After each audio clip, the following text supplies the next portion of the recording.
Hello and welcome to another update video about Mana. Mana a little bit more volatile than many other cryptos at the moment, together with the whole metaverse space basically moving at least, whereas some other cryptos are just moving sideways at the moment. At least we can see some movement in the metaverse cryptocurrencies. And in my last video we were just here at the end of this green pump at around $3.30, and yeah, I made you aware that we haven't got a decision yet if this becomes a 5-wave move. There is still a risk that we come lower, therefore wait, see what's going to happen. And yeah, we saw a lower high in the end and came down more. So this in the end was not a 5-wave move. This was a possibility. It could become one because Mana did reach my target area down here at the 78.6% FIB level at 171. That is the target area that I expect for many altcoins to reach. Some have reached it, some haven't.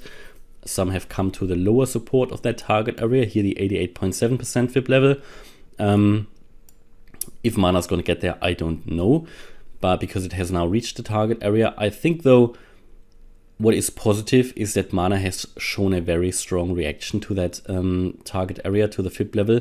That was positive. However, the move up here was only a 3-wave move. Not a clear 5-wave move, and therefore I'm a bit skeptical that we could already have seen the low, but other than that we see good signs. We have come down lower, yes, but overall made a higher low.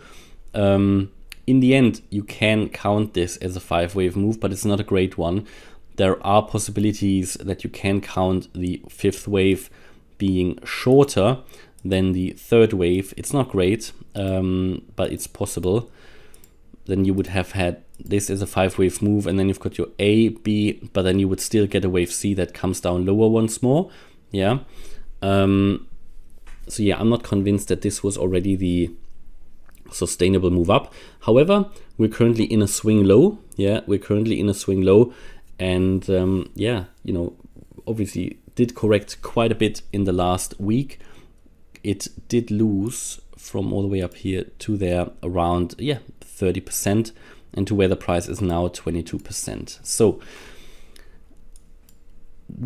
it is currently holding above the 200-day moving average and making a higher low.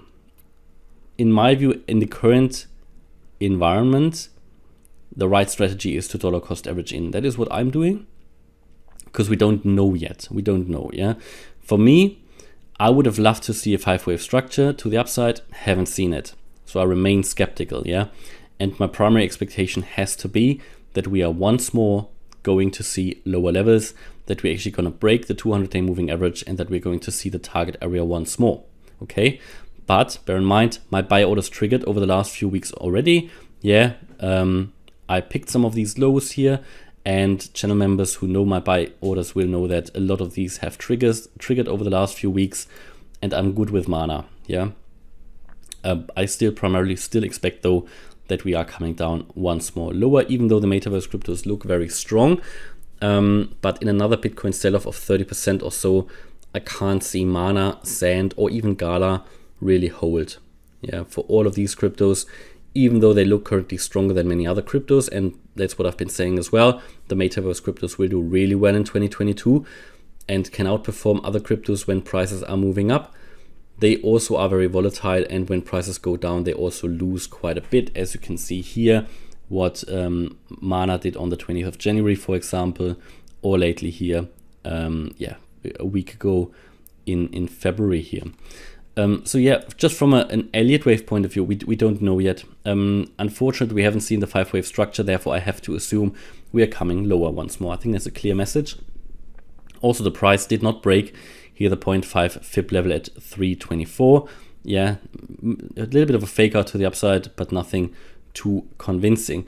So what do the indicators tell us about Mana? So Mana as well, that adds to the view that we still are not finished with the correction. On the daily, we are still sort of in the bearish range. So this is still sort of a little bit bearish. There are attempts here of decreasing selling momentum, but we're still far away from a possible bullish crossover. That is not convincing yet as well. The 4-day chart, and that is what also confirms me in my view that the downtrend isn't over yet, is even though here the selling momentum was decreasing on the 4-day MACD, it's now increasing again. And a cryptocurrency that has finished its correction wouldn't be doing this. Yeah.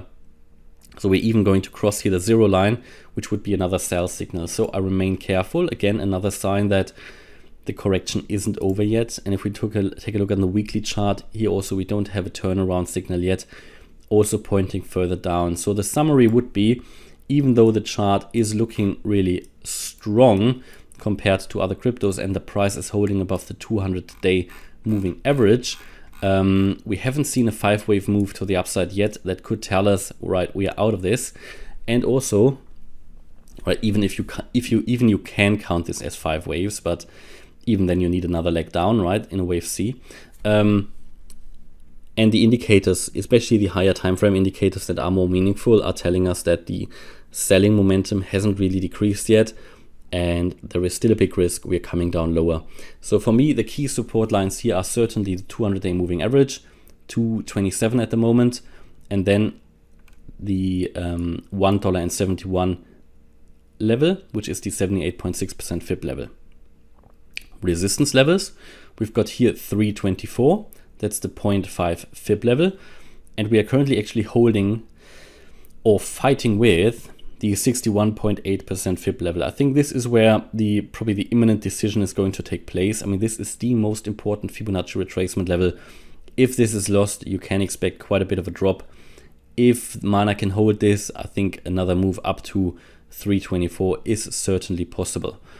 And yeah, that's my view on Mana. Hopefully you liked the update. If you did, please smash the like button and subscribe. And if you really like the content, check out the channel membership, through which you can get access to the Telegram live chat, to the Discord server with my buy and sell orders, and a lot of additional content, 2022 forecasts, all sorts of different stuff. And also there is an access to the weekly live stream. Thanks a lot for watching. Bye-bye.